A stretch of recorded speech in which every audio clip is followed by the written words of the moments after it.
Dari tabir Dang Hyang di tanah Jawa.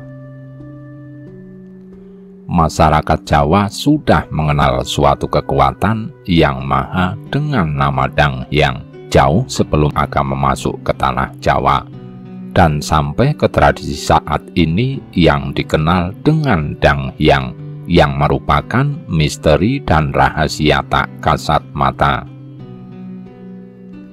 Dang Hyang itu disembah, dijunjung oleh semua manusia, tanpa kecuali oleh semua agama dan kepercayaan. Sejatinya Dang Hyang itu satu, dan tak ada yang lain.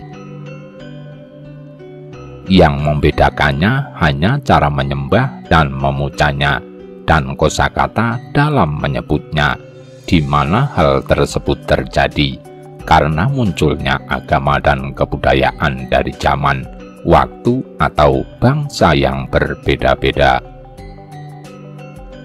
Sebetulnya Dang Hyang itu bukan jin atau sosok yang menakutkan. Dalam dunia spiritual, Dang Hyang adalah maya jatinya diri kita, dan setiap kita punya Dang Hyang.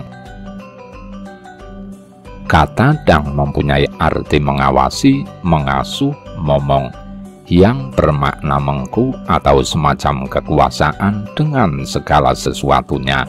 Jadi Dang Hyang berarti mengasuh atau mengawasi serta punya kekuasaan dengan segala sesuatunya yang tidak terbatas. Makanya orang-orang dulu menyebut Tuhan dengan Hyang Widi atau kuasa tunggal. Dalam kehidupan berkerajaan, para rakyat menyebut Dang Hyang sebagai sosok penguasa atau raja, atau seorang pembimbing rohani, dan gelar tersebut disematkan pada sosok yang mereka segani dan patuhi. Narasi yang mengatakan Dang Hyang adalah jin atau makhluk halus itu bukan orang Jawa aslinya, tapi pertama pendatang dari Hindia dan Cina dengan sebutan dewa-dewi. Kemudian para pelarian dari negeri Timur Tengah, setelah asimilasi Jawa dengan Islam, dibuatlah istilah makhluk gaib atau jin. Jadi menimbulkan kesan orang Jawa membakar dupa atau kemenyan untuk memberi makan jin atau makhluk halus.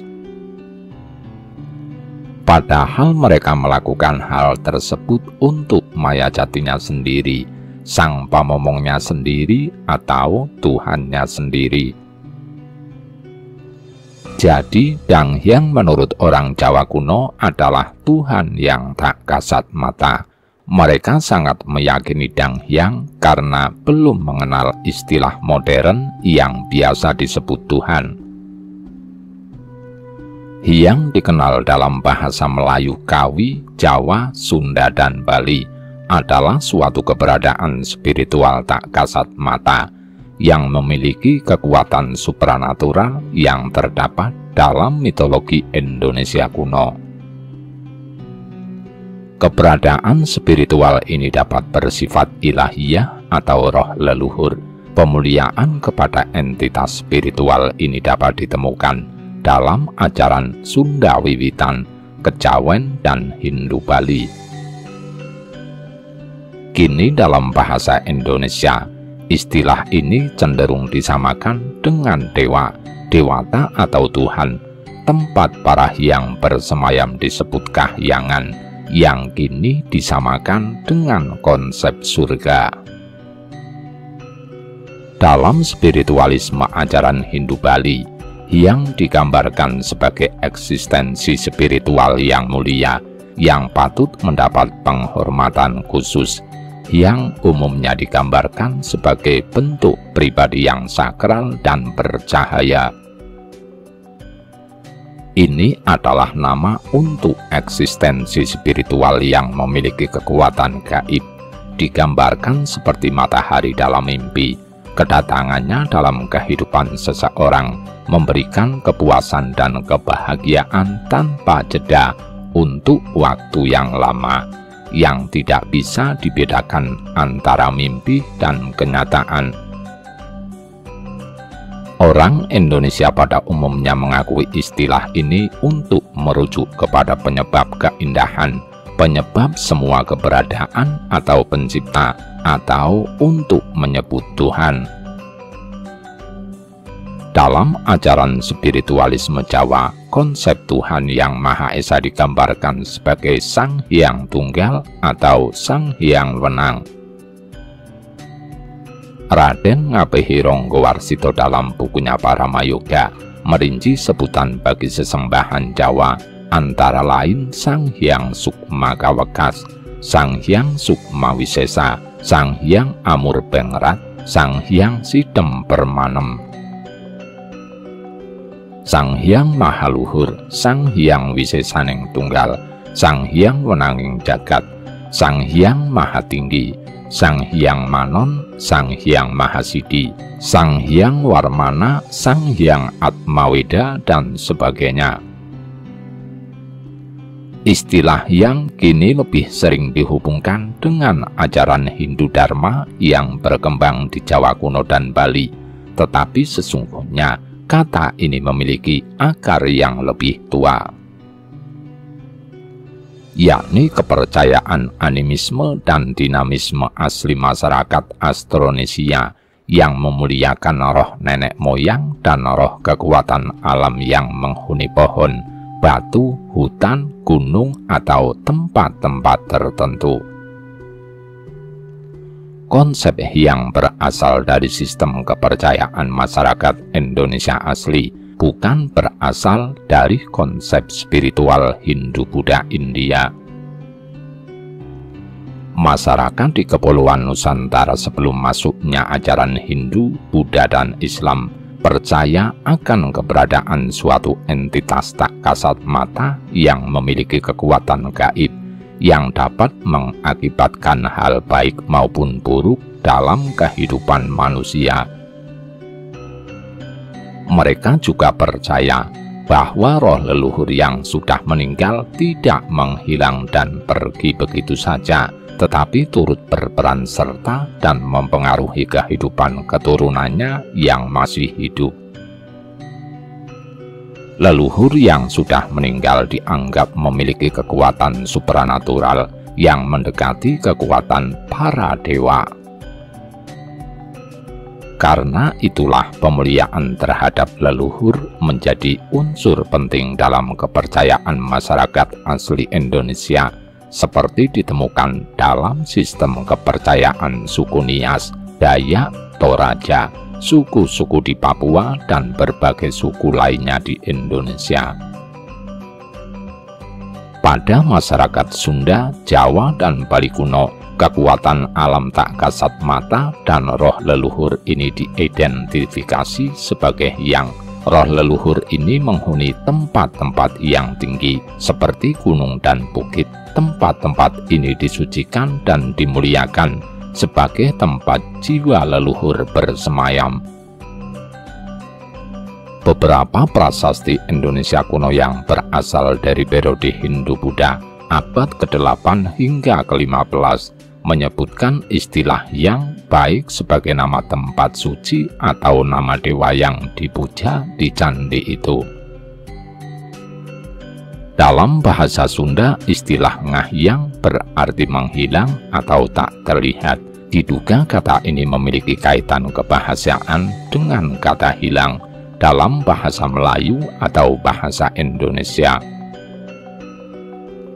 Pada perkembangannya, istilah yang menjadi akar kata beberapa nama, sebutan, dan istilah yang hingga kini masih dikenal di Indonesia.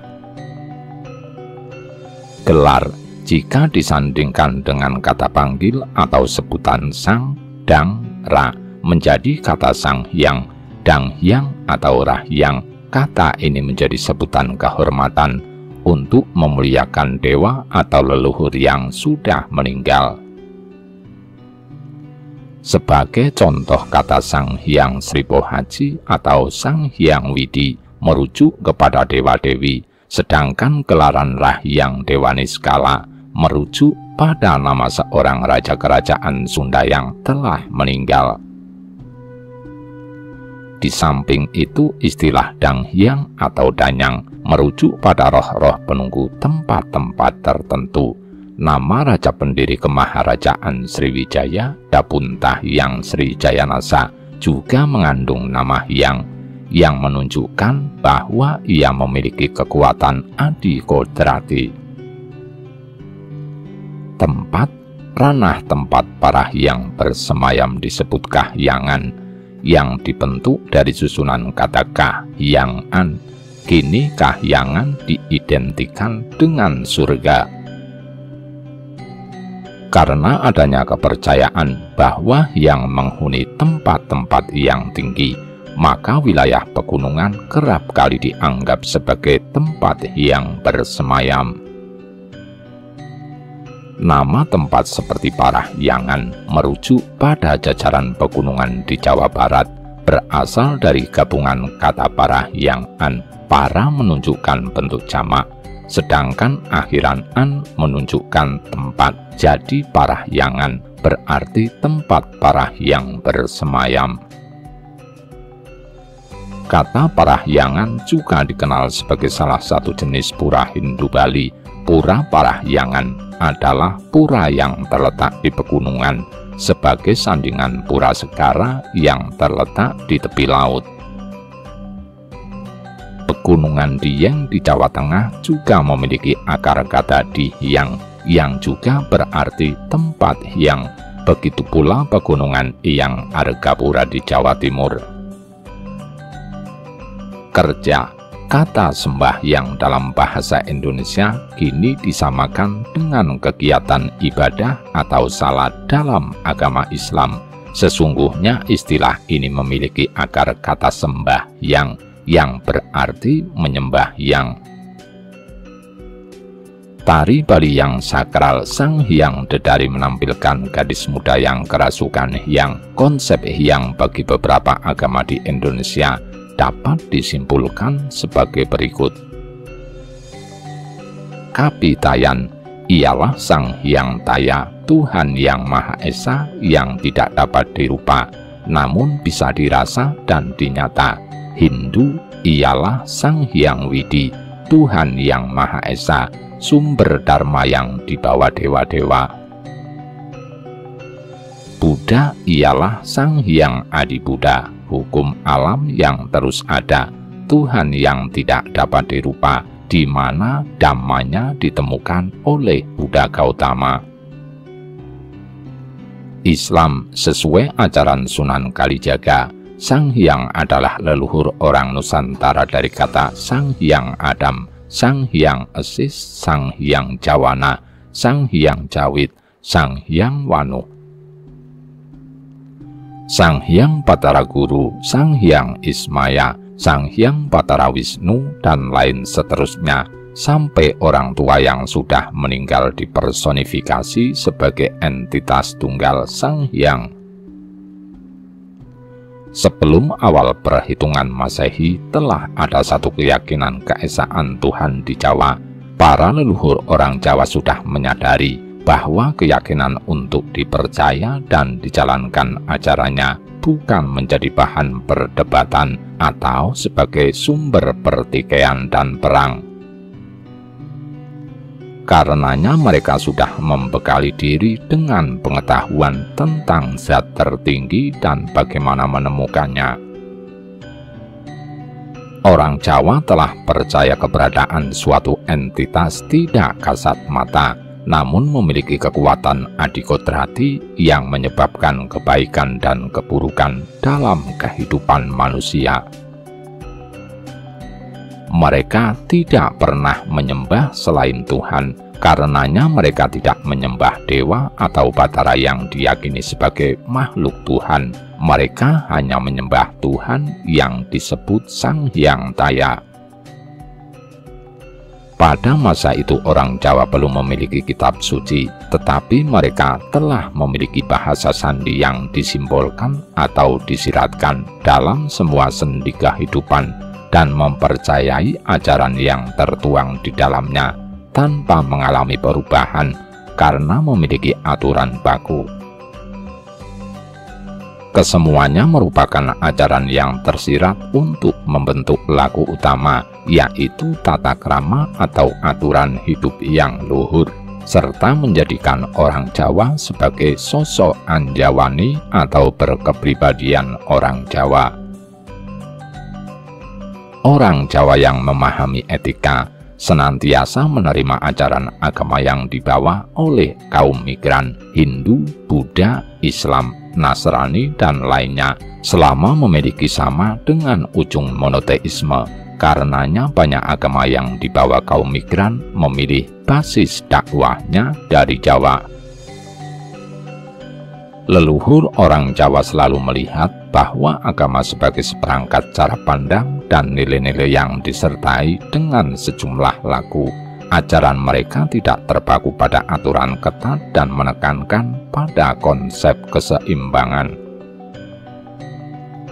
Mereka hampir tidak pernah mengadakan kegiatan perluasan ajaran, tetapi melakukan pembinaan secara rutin. Simbol-simbol laku berupa perangkat adat asli Jawa seperti keris, wayang, pembacaan mantra, atau penggunaan bunga-bunga tertentu bermakna simbolik, mengekspresikan wibawa magis dan bukan inti ajarannya. Dasar pemahaman kepercayaan Dang Hyang sebelum masuknya agama Islam, sudah ada agama kuno di tanah Jawa, yakni Kapitayan, yang menurut sejarawan Belanda sebagai animisme dan dinamisme. Agama tersebut merupakan perkembangan dari ajaran dan keyakinan kepada Sang Hyang Taya.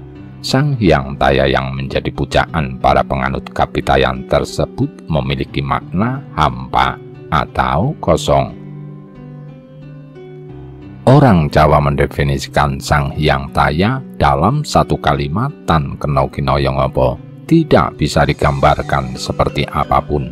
Karenanya agar bisa disembah, Sang Hyang Taya mempribadi dalam nama dan sifat tu atau to, yang bermakna daya gaib dan bersifat adikodrati. Perlu diketahui bahwa konsep Hyang dalam Sang Hyang Taya merupakan asli dari sistem kepercayaan orang Jawa.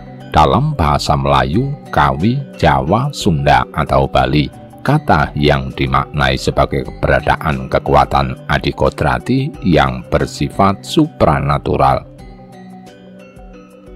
Keberadaan spiritual tersebut bersifat ilahiyah yang mencipta, mengatur, dan mempengaruhi segala sesuatu di jagat raya, sesuatu yang mutlak, yang tidak bisa dipikir dan dibayangkan atau niskala. Tidak bisa didekati dengan panca indera, dipahami bahwa tu adalah tunggal dalam zat. Tu lazim disebut dengan nama Sang Hyang Tunggal. Dia memiliki dua sifat, yakni kebaikan dan kejahatan. Tu bersifat kebaikan disebut Tuhan atau Sang Hyang Wenang. Tu bersifat kejahatan disebut Sang Hyang Manikmaya. Dengan demikian, Sang Hyang Wenang dan Sang Hyang Manikmaya merupakan sifat dari Sang Hyang Tunggal. Karenanya baik Sang Hyang Tunggal, Sang Hyang Wenang maupun Sang Hyang Manikmaya bersifat gaib, tidak dapat didekati dengan panca indera dan akal pikiran. Mereka hanya diketahui sifatnya.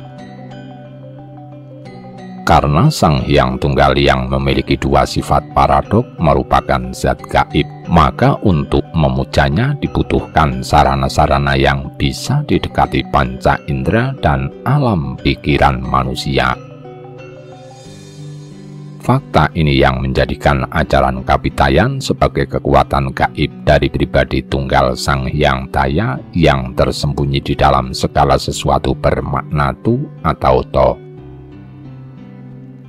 Karenanya, para pengikut ajaran Kapitayan meyakini adanya kekuatan gaib pada watu, tuku, tulang, tunggul, tuak, tumbak, tunggak, tulup, pintu, topeng, tosan, topong, towok, toya. Dalam melakukan bakti puja pada Sang Hyang Taya, orang Jawa menyediakan sesaji berupa tumpeng, tumbal, tumbu, dan tukung melalui sesuatu yang diyakini berkekuatan gaib. Adapun tempat ibadah para penganut Kapitayan menggunakan sanggar, suatu bangunan persegi 4 beratap tumpak dengan lubang di dinding sebagai lambang kehampaan. Seorang penganut Kapitayan sang pemuja Sang Hyang Taya yang dianggap saleh akan dikaruniai kekuatan gaib bersifat positif atau tuah, akan bersifat negatif atau tulah. Mereka yang sudah dikaruniai tuah dan tulah tersebut dianggap berhak menjadi pemimpin masyarakat. Mereka itulah yang disebut ratu atau datu. Cikal bakal gelar ratu dan datu bagi para pemimpin kerajaan. Mereka yang telah dikaruniai tuah dan tulah, gerak-gerik kehidupannya akan ditandai oleh pi, yakni kekuatan rahasia ilahi Sang Hyang Taya yang tersembunyi. Karena itulah ratu atau datu menyebut dirinya dengan kata ganti diri Pi Nagahulun.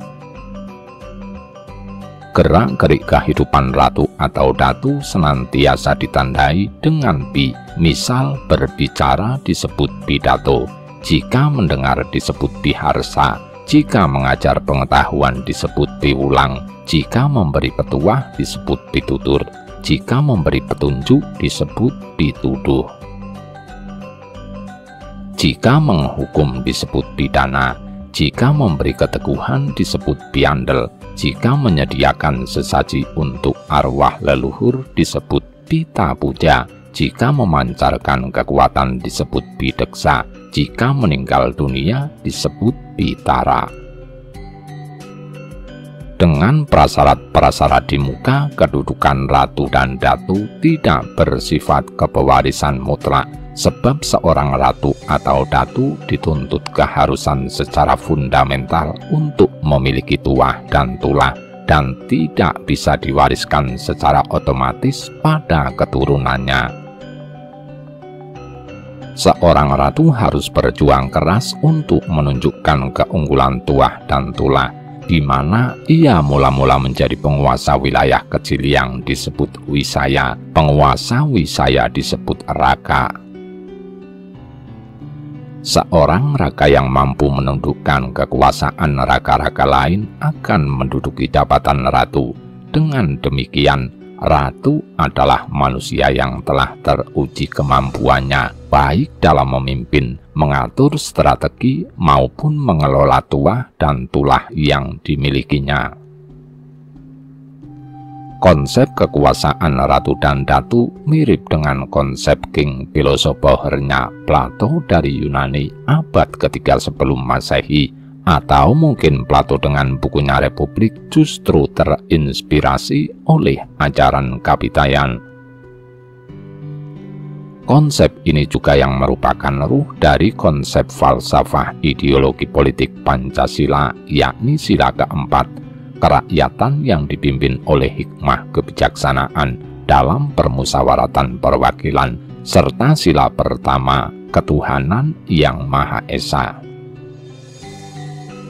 Tapi kemudian pengaruh Kapitayan dalam sistem kekuasaan Jawa dengan konsep ratu dan datu mengalami perubahan ketika pengaruh Hinduisme, terutama ajaran Bhagavatisme yang dianut para pemuja Vishnu masuk ke tanah Jawa. Ajaran Bhagavatisme dianggap lebih mudah dalam pelaksanaan, ditambah sistem kepewarisan tahta kekuasaan raja yang bersifat kewangsaan telah memberi motivasi bagi raja-raja Jawa Prahindu sebagai penganut Vaisnava. Sekalipun pengaruh sistem kekuasaan Hindu dengan konsep rajawi dianut oleh para penguasa di Jawa, namun sistem lama yang bersumber dari ajaran Kapitayan tidak hilang. Keberadaan seorang raja atau maharaja misalnya selalu ditandai oleh kedudukan ganda sebagai ratu atau datu, sehingga seorang raja dipastikan memiliki tempat khusus yang disebut keraton atau kedaton di samping bangsal dan puri.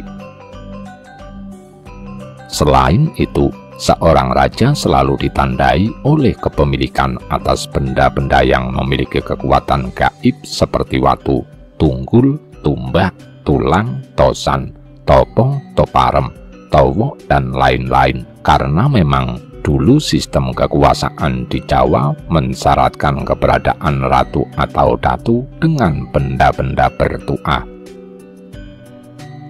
Dalam ajaran Kapitayan tidak mengenal dewa-dewa seperti Hindu dan Buddha. Pada era Siti Jenar, prinsip dasar Kapitayan dijadikan sarana untuk berdakwah dengan menjelaskan kepada masyarakat bahwa Sang Hyang Taya adalah laisa kamislihi syai'un, yang artinya sama dengan tan kena kinoyo ngopo, sesuatu yang tidak bisa dilihat juga tidak bisa diangan-angan seperti apapun. Siti Jenar juga menggunakan istilah sembahyang dan tidak memakai istilah salat.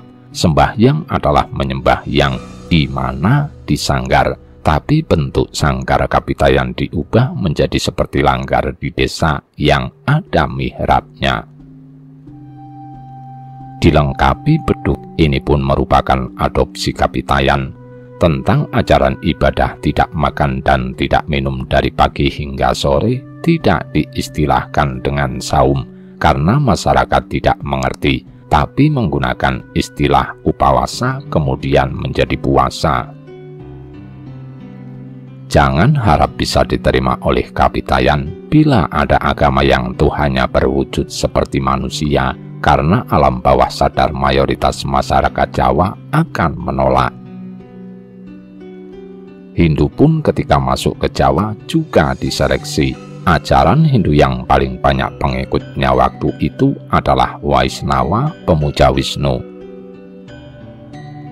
Namun karena terdapat ajaran yang menyatakan bahwa Wisnu bisa muncul dalam sosok manusia, akhirnya ajaran itu habis tergusur, digantikan ajaran Siwa yang berpandangan bahwa Tuhan tidak bisa mewujud sebagaimana manusia.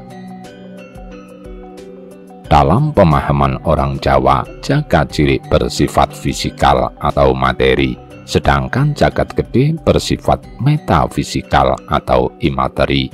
Bila diumpamakan manusia, jagat cilik adalah raga manusia, sedangkan jagat gede adalah metafisika atau spiritual manusia. Melalui spiritualnya, manusia dapat mengenal Tuhan. Karenanya orang Jawa berpendapat bahwa di dalam hati Tuhan bersemayam.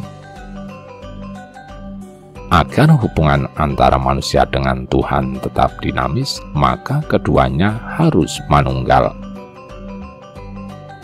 Maka dalam ajaran Kapitayan, manusia yang dapat manunggal dengan Tuhan harus menyelaraskan cipta, rasa, dan karsanya dengan Sang Hyang Taya, sehingga hubungan mereka seperti lampu dengan cahaya, keris dengan warangka, alu dengan lumpang, atau lingga dengan yoni. Bila hubungan antara manusia dengan Sang Hyang Taya telah terbentuk, maka jagat akan tampak indah, jagat akan terkelola dengan baik, dinamis, dan selaras. Tidak ada gejolak alam yang dapat menghancurkan kehidupan manusia. Untuk merealisasikan kedamaian di dunia ini, manusia diwajibkan untuk menjaga hubungan yang baik dengan binatang, tumbuhan, benda mati, dan alam, mengingat mereka merupakan citra atau ciptaan dari Sang Hyang Taya. Sang Hyang Widi, yakni disebut juga sebagai Ajintya atau Sang Hyang Tunggal, adalah sebutan bagi Tuhan Yang Maha Esa dalam agama Hindu Dharma masyarakat Bali.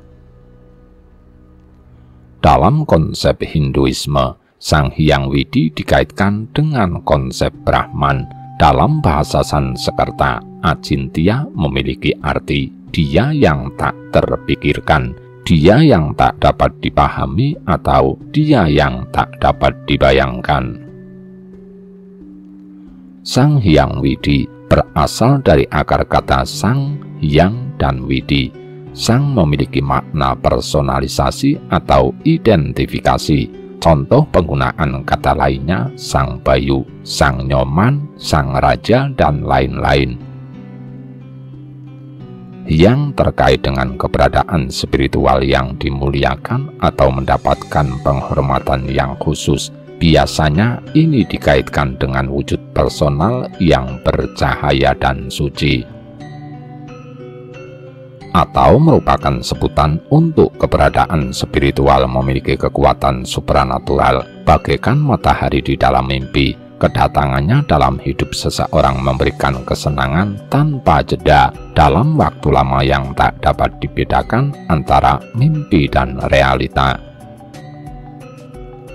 Widi sama dengan widya, artinya pengetahuan, memiliki makna penghapus ketidaktahuan. Penghapus ketidaktahuan memiliki wujud yang beragam menurut jalan ketidaktahuan diselesaikan.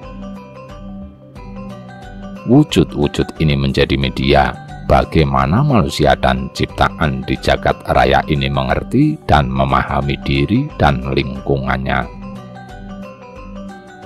Widi dapat berupa cahaya, suara, wujud tersentuh, sensasi tersensori, memori pikiran, rasa emosional, radiasi bintang, pengertian tanda, rasa kecapan, dan lain-lain. Widi ini sangat terkait dengan Dharma atau lingkungan yang merupakan pustaka abadi di mana manusia dapat membaca keseluruhan pengetahuan tentang Widi. Dharma secara keseluruhan adalah Widi itu sendiri. Terkait dengan proses belajar, Dharma tampaknya terpartisi menjadi arus berlanjut yang hadir kepada manusia tanpa henti hingga masa manusia itu berakhir. Secara deskriptif, makna Sang Hyang Widi tidak cukup untuk diungkapkan dengan beberapa kalimat, namun dengan adanya Dharma, semua orang dapat memahami makna Sang Hyang Widi ini secara utuh. Bahwa Sang Hyang Widi dipahami pertama melalui terlihatnya matahari di dalam mimpi seseorang yang memberikan kesenangan luar biasa atau kesenangan tertinggi dari yang pernah dia rasakan. Kesenangan atau kebahagiaan ini berlanjut beberapa hari tanpa jeda, namun seseorang tidak dapat melihat matahari di dalam mimpi jika di dalam kenyataan ini dia tidak perhatian dengan matahari dan perkembangan hari, siang, dan malam. Sang Hyang Widi secara sederhana berarti dia yang memancarkan widi atau penghapus ketidaktahuan dengan batasan media yang berupa cahaya, maka Sang Hyang Widi adalah sumber cahaya. Sumber cahaya ini berupa matahari atau sumber cahaya lain. Dengan demikian, dengan membatasi bentuk widi berupa cahaya, Sang Hyang Widi adalah sumber cahaya. Seirama gerak zaman, keadaan dunia turut berubah. Ironisnya, agama Kapitayan sebagai tuan rumah pernah tertekan hebat oleh para tamunya. Sebagai misal, ketika zaman Kadiri, para penganut agama Hindu yang mampu merangkul penguasa berhasil menekan golongan Kapitayan sehingga harus naik ke Gunung Klothok dan Wilis. Pendapat ini berdasarkan artefak peninggalan Kapitayan yang tersebar di kedua gunung itu. Pada era kerajaan Tumapel Singasari, para penganut agama Hindu-Buddha menekan hebat kelompok Kapitayan hingga mengungsi ke pesisir selatan Jawa. Selanjutnya, pada era Kesultanan Demak, para penganut agama Islam melakukan penetrasi dengan kelompok Kapitayan. Hal ini yang memunculkan asumsi bahwa seandainya para kelompok kapitayan bersikukuh pada keyakinannya, dimungkinkan tidak ada ajaran agama impor begitu mudah masuk di Jawa. Ketika Buddha dipahami dari sudut pandang Jawa, kita memiliki Borobudur yang dijadikan tempat pendidikan kelas dunia pada masanya. Hal sama juga terjadi pada agama Hindu dengan Candi Prambanan dan masyarakat Balinya. Ketika semua dijalankan dengan kaku dan harus sesuai aslinya di mana agama itu diturunkan, maka terjadilah benturan. Ketika ada seseorang yang menganggap sempurna bila agama dijalankan sesuai adat di mana ia diturunkan, maka jawabnya salah besar, mengingat tata nilai agama tersebut bersifat universal, sedangkan adat dianugerahkan pada komunitas dan kekhususan lokasi. Sehingga jangan berharap untuk bisa hidup sempurna bila memaksakan sesuatu, terutama keyakinan, tanpa menyatu padukan dengan kultur dan karakter bangsa setempat. Bila pemaksaan keyakinan terhadap seseorang tersebut dilakukan, maka getaran semesta akan melawan dengan hebat. Akan ada hukuman bagi siapa saja yang bersikap tidak adil dan tidak bijaksana kepada sesama. Sementara Dang Hyang merupakan Sang Maha Kuasa, Sang Maha Mengetahui, atau Sang Maha Bijaksana. Lantas mengapa masih saja ada orang yang berani mengkerdilkan keperkasaannya dengan mengatakan Tuhan hanya paham bahasa atau cara kami saja, dan yang tidak sepaham disebut sesat? Bukan hanya di Jawa, tetapi juga di Nusantara atau dunia. Hal ini dikarenakan ajaran kuno tersebut sangat indah karena terdapat aturan hidup yang menuhankan Tuhan yang satu. Rahayu Sagung Dumadi, nuwun nuwun nuwun.